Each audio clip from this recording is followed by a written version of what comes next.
माझे गौरी पुत्रा विनायका भक्तीने स्मरता नित्य आयुक्कामार्थ सप्तती प्रथम नाव वक्रतुंड दुसरे एकदंतते तिसरे कृष्ण पिंगाक्ष चौथे गजवक्रते पाचवे श्री लंबोदर सहावे काय जय झाली का तुझी सकाळ?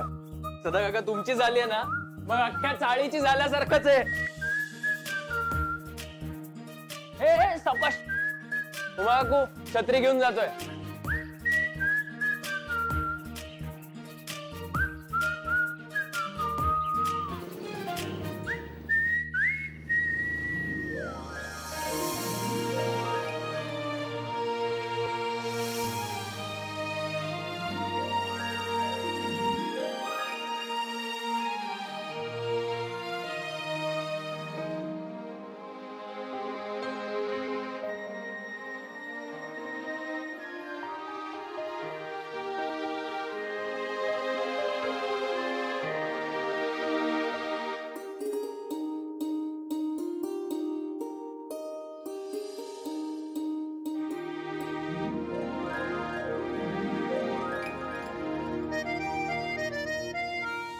इकडे वर्षा सावकाश चालू दे हो तुझी पूजा. आदिती सदाला चहा दे. हो हो आणते अण्णा.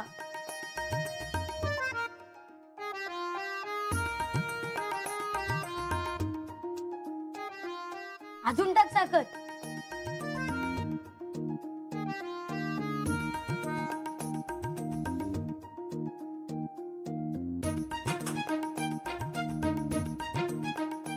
आणते हा सदा काका चहा, पण थोडस थांबावं लागेल. जय दूध आणायला गेलाय.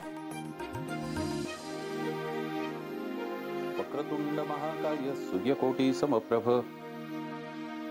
आदिती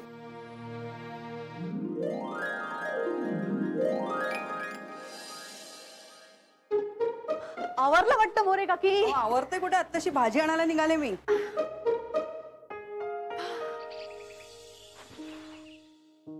गुड मॉर्निंग सदा काका. शुभ सकाळ. आला की नाही तुमचा चहा?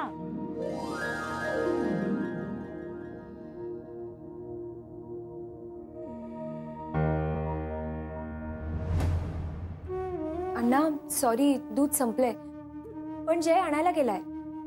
जय गेलाय आणायला म्हणजे झालंच. अण्णा तुमची पूजा होईस्तवर आणेल तो. देवा माफ कर, आजही तुला तुझा नैवेद्य नाही मिळणार. नाही अण्णा तसं नाही होणार, तो खरंच आणेल. मी आलेच.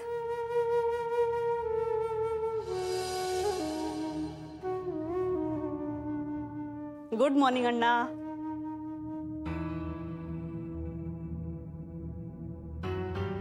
वहिनी लिंबू पाणी.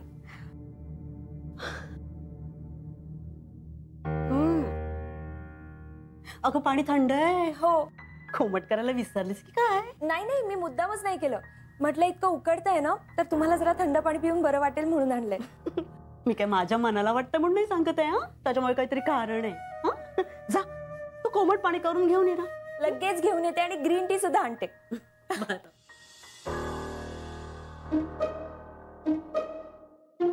वहिनी वहिनी जय जय दूध घेऊन आला. तुझी बाईक घेऊन गेलाय ना तो? हो म्हणजे मीच दिली. बाईक तुझ्या बालमित्राला दिलीयस ना, मग आणली की नाही ते तिला नको विचारूस. तुझ्या बालमित्राला विचार. हो हो विचारतो विचारतो. जय लवकर ये ना प्लीज, नाही तर सगळ्या कामांना उशीर होईल.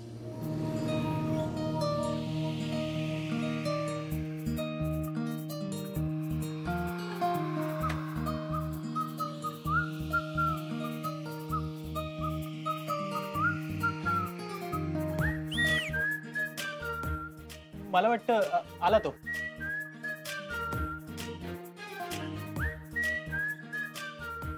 काय रे किती उशीर? दूध आणायला सकाळ सकाळ चिडचिड नको. तुझ्या स्पार्क प्लग मध्ये कचरा गेला होता, तो साफ केलाय म्हणून झालाय उशीर. मला वाटलं काय काय काय काय वाटलं? तुझी बाईक घेऊन काय फिरायला जाणार आहे मी?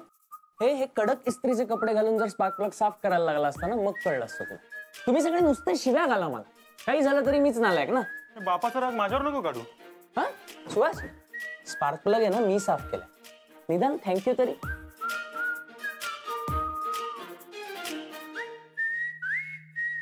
अरे बराच उशीर झाला तुला दूध आणायला. अगं हल्ली मॉर्निंग वॉक सुरू केला ना, तुझ्या बरोबर मॅरेथॉन मध्ये भाग घ्यायचा ना. मॅरेथॉन त्याला म्हणाव सकाळी सकाळी तरी खोटं बोलत जाऊ नकोस.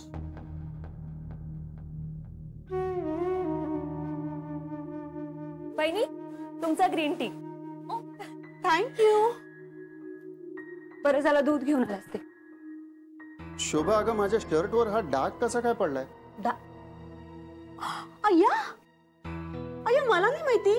पण अहो तुमचा हा शर्ट ना मी नाही धुतला. एक मिनिट. हा आदिती. हो आले आले.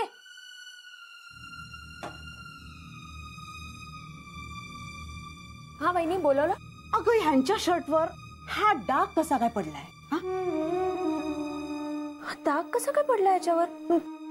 नाही हा धुताना नव्हता कारण डाग. हा नाही काय झालं असणार ना, हा मी बाहेर वाळत टाकला होता ना, तर तिथे कोणाचा तरी हात लागला असणार ह्याच्यावर. हा शर्ट तू बाहेर वाळत घातला होतास? हो. कमालच आहे बाई तुझी.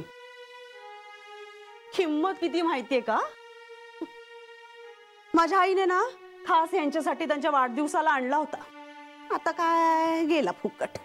अदिती जरा लक्ष देत जा काम करताना. सॉरी अण्णा. सॉरी दादा. वहिनी मी एक काम करते, मी ना हा धुते परत, म्हणजे काय होईल याचा दाग जाईल आणि देते मी नक्की. दादा तुमच्यासाठी मी पटकन आता दुसरा शर्ट आणून देते इस्त्री करून. तुम्हाला लेट नाही होणार, डोंट वरी. आणि हा धुवून ठेवते मी. हा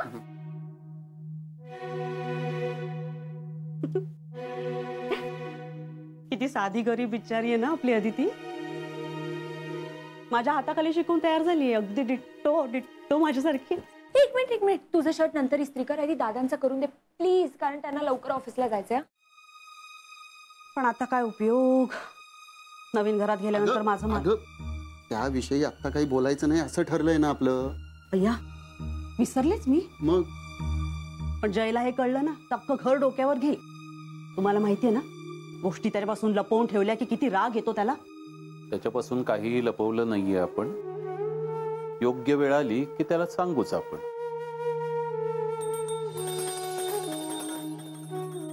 माझ्या नावाने शंख करून झाला, आता घंटा पडवून देवाला पण त्रास देतात.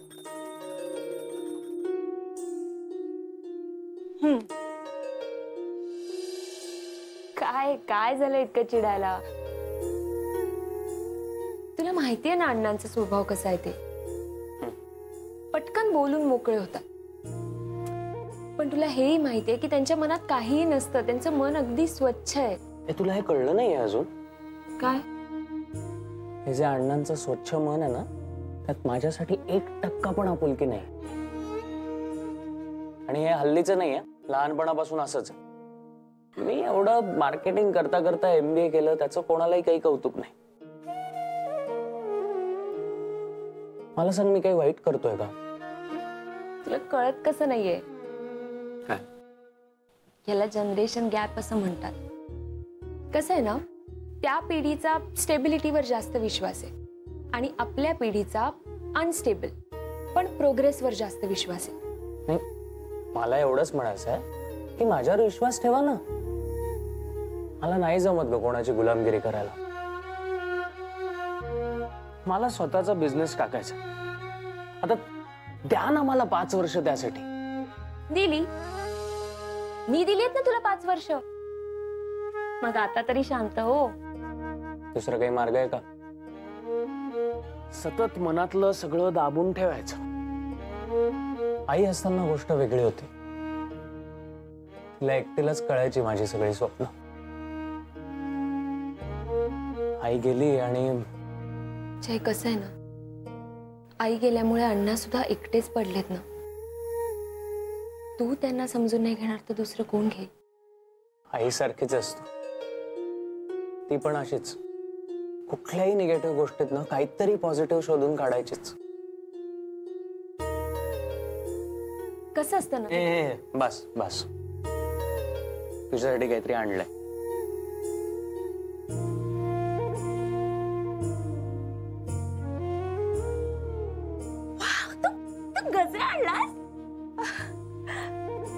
संध्याकाळी आपल्याला प्रथमेशच्या लग्नाला जायचं विसरलीस? अरे हो, खरंच विसरले मी. आणि हो, आपल्याला चिनूसाठी सायकल सुद्धा बुक करायला जायचंय ना. करेक्ट. पण जय, चिनूला ना गेअरवालीच सायकल हवी आहे. आणि आपण गेले 6 महिने जे पैसे जमवतोय ना, ते कमी पडतायत. हे रेडी आहेस का? मी आहे ना, मी करतो संध्याकाळपर्यंत काहीतरी व्यवस्था. ठीक आहे, चल मी कामाला लागते आता. आणि हा गजरा आधी फ्रीज मध्ये ठेवते ना. तर काय झालं? नवऱ्याने एवढं प्रेमाने गजरा आणलाय आणि तू फ्रीज मध्ये ठेवायला निघालीस. माझा रिटर्न गिफ्ट कुठे आहे? जय सोड, कोणीतरी येईल. कोणी येत नाही. काकू काकू, तू काल माझा अभ्यास घेतलेलास ना, ती वही मला सापडतच नाहीये. कशी नाही सापडत? चल शोधूया आपण. ये. चला पळा लवकर शाळेत. चिनू चल लवकर, बस निघून जाईल आपली. चल चल चल लवकर. आदिती, माझं वॉलेट आणि रुमाल राहिलाय आत. आणि डबा पण आण. हो थांब आणते. हे घे रुमाल, वॉलेट. थँक्यू. थांब, नाश्ता आणते. आदिती, तुझ्या नवऱ्याला पेढ्याचा प्रसाद दे. हा. हो, आणि त्याला म्हणाव सकाळी सकाळी आरडाओरडा करू नकोस. उगाच लोकांना वाटेल त्याला नोकरी बिकरी लागली की काय. मी नाश्ता आणते. मी तुझ्या मला भूक मेली माझी. जय, भूक नसेल तरी सुद्धा खाऊन जा, सांग त्याला. उपाशी पोटी घराबाहेर पडायचं नाही असा तुझ्या सासूचा नियम आहे आणि तो नियम मोडायची कोणालाही परवानगी नाही. मी जरा सदाकडे जाऊन येतो.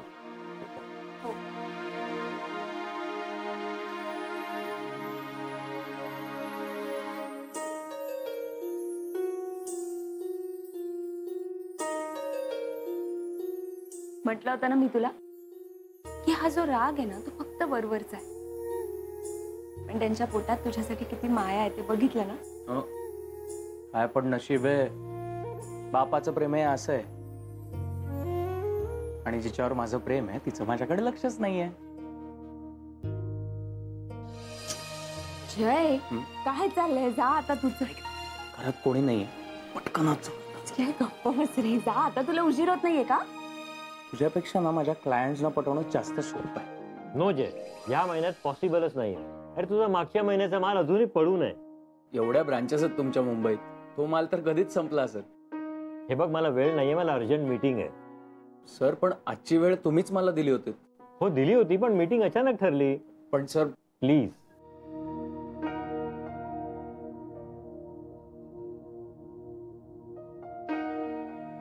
ही तुमची मुलगी का? हो. अरे वा, कॉंग्रॅट्स सांगा तिला. शाळेत पहिली आलेली दिसते. शाळेत नाही, गाण्यात. दुसरी. अभ्यास तर मी शिकवू शकतो, शिकवत होतो सुद्धा, पण गाणं नाही ना शिकवू शकत. गाण्यासाठी तिला कोणीतरी चांगला गुरु भेटायला हवा. सर, अहो हे तुम्ही मला आधी सांगितलं असतं तर हा प्रॉब्लेम लगेच सॉल्व्ह केला असता मी. हो, पंडित आनंद देशपांडे हे ओळखीचे आहेत माझ्या. त्यांनी शिकवलं असतं तुमच्या मुलीला. आनंद देशपांडे म्हणजे सारेगमप मध्ये ज्यांचा सत्कार झाला ते? हो तेच. त्यांच्याशी कॉन्टॅक्ट करण्याचा खूप प्रयत्न केला मी, पण कॉन्टॅक्ट नाही होऊ शकला. सर, अजूनही वेळ गेली नाही. तुम्ही म्हणत असाल तर मी अजूनही त्यांच्याशी बोलू शकतो. आत येऊ? हा ये. सर, सगळे कॉन्फरन्स हॉल मध्ये जमलेत, बोलवले आपल्याला. जे मला जायला हवं, पण तू इथं थांब. मीटिंग संपली की आपण सविस्तर बोलू. नाही सर, मी नाही थांबू शकत. पुढच्या क्लायंटला पण टाइम दिला ना, मला सगळे टार्गेट्स कम्प्लीट करायचे. हे बघ, तू त्यांची उद्याची तारीख घे ना. मीटिंग संपेपर्यंत महेश बाकीच्या ब्रांचच्या रिक्वायरमेंटची माहिती करून घेईल. एका झटक्यात तुझी दोन्ही कामं होतील की नाही? Okay sir. हे बघ महेश, बाकीच्या ऑफिसेसमध्ये फोन करून चौकशी करून घे की त्यांना किती कार्ट्रेजची रिक्वायरमेंट आहे ते.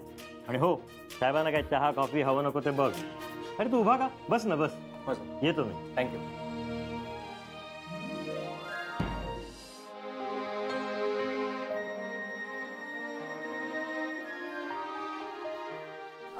अण्णांशी बोलणं झालं वहिनी? कशाबद्दल ग? मी तुम्हाला म्हटलं होतं ना, मला आणि जयला प्रथमेशच्या लग्नाला जायचंय, तर अण्णांशी प्लीज बोला म्हणून. हे ना, अगं केव्हा हो म्हणाले ते. जाऊ शकतेस तू. काय 5 वाजता जायचंय ना तुला? हो. तयार नाहीयेस अजून? जा जा जा, तयार हो तू. माझे काम करशील का? म्हणजे छोटसच आहे. हे बघ, जाताना ना ती मी तुला शिकवली होती ना, ती जरा आमटी टाकून दे. आणि भेंडी पडली मग कधीच्या, हा त्या कापून ठेव. हा, आणि गाजराची कोशिंबीर केली होतीस ना ग तू त्या दिवशी. चिनूला इतकी आवडली म्हणून सांगू. भात पण लावून जा कुकरला. म्हणजे काय ना, सगळं मी केलं असतं, पण आता तू बघतेस ना, फेस पॅक लावल्यानंतर कामं केली, बोललं की सुरकुत्या पडतात. यू नो ना. कर या.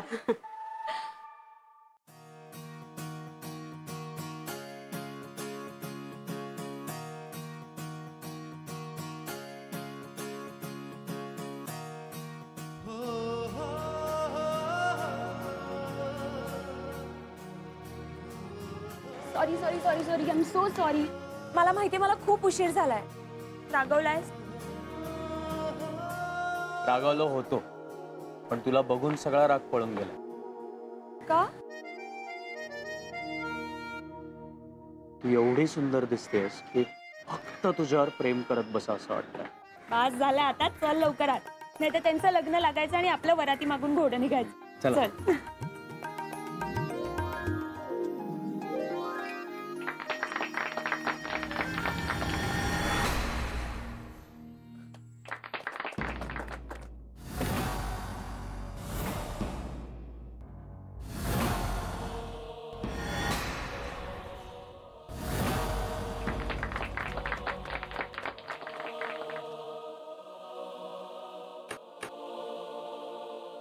हा हॉल आहे 100%.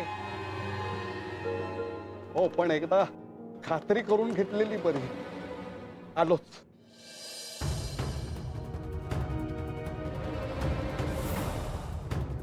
प्रथमेश, कॉंग्रॅच्युलेशन. Thank you thank you. खूप छान दिसताय तुम्ही दोघंही एकत्र. थँक्यू. काय मसेच हसत राहा. या या या, आपण फोटो काढूया. या प्लीज प्लीज प्लीज.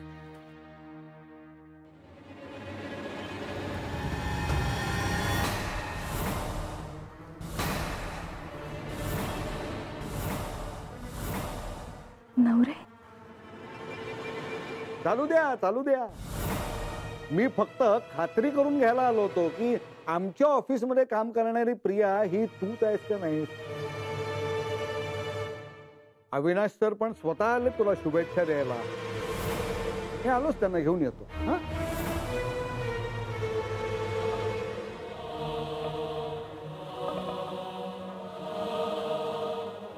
काय झालं प्रिया? कोण होते ते? आणि हे अविनाश सर कोण आहेत? आमच्या कंपनीचे मालक, आमचे बॉस मिस्टर अविनाश देव. अगं पण तुला एवढं घाबरायला काय झालं? आमच्या कंपनीचा नियम आहे की लग्न झालेलं कोणीच तिथे काम नाही करू शकत, आणि जे कंपनीत काम करतात ते लग्न नाही करू शकत. तसा बॉन्डच आमच्याकडून साईन केला जातो. तो नियम मी मोडलाय, कोणाला कळू नये म्हणूनच लग्न मी साध्या पद्धतीने करायचं सुचवलं होतं, पण सरांना कसं कळलं कुणास ठाऊक. मग आता आता अभिनंदन.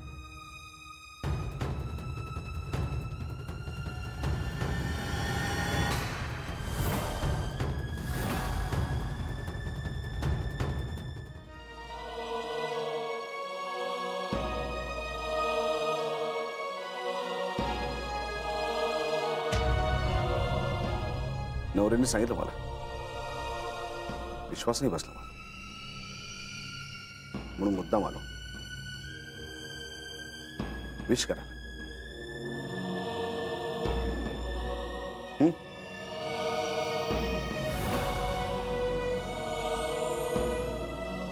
अरे हो, हे तुझ्यासाठी एक छोटस गिफ्ट. अर्थात तुझ्या सरप्राईज गिफ्ट पेक्षा फार मोठं नाहीये. Honeymoon package. स्वित्झर्लंड टूर आपल्याच कंपनीची.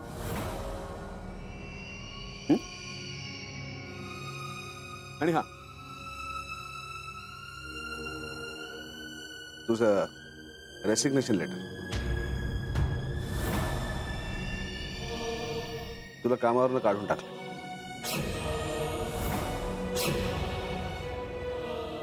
आता तू कंपनीत नाही आलीस तरी चालेल. यावर सही कर आणि 2 दिवसात ऑफिसला पाठवून दे.